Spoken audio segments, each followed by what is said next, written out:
The protests on the streets of Raleigh every week rarely result in change, but shrimpers scored a major victory in getting a proposed trawling ban nixed. I'm Stephen Horn, an independent journalist here in the Triangle. Let's get into what happened and what distinguishes an effective grassroots protest from one which is merely self-gratifying. I cover a whole lot of protests that go down in Raleigh because that is the state capital. All sorts of groups like to protest there, and what nearly all of these protests have in common is that they do not affect any practical or policy change. This week, shrimpers came to Raleigh, rallied at the legislature, drove their shrimp transportation trucks around the legislature to protest a last-minute amendment to an unrelated bill passed by the North Carolina Senate that would have basically banned shrimping. So it would have banned trawling in inland waters and anything within half a mile of the coast. And the House decided to send it to committee to die. This was one of those instances where the people protested, the representatives listened, and it actually worked.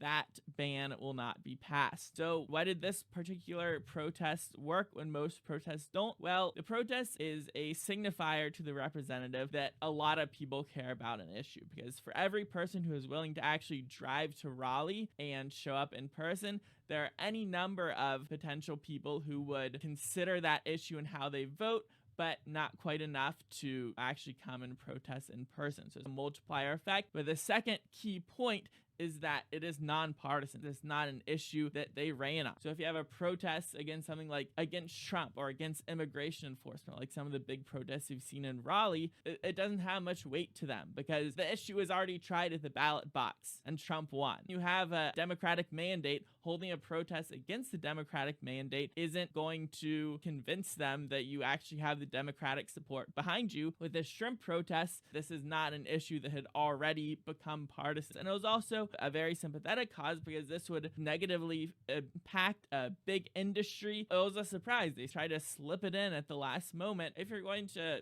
decimate an industry, you should at least give them some notice, have hearings, make it public.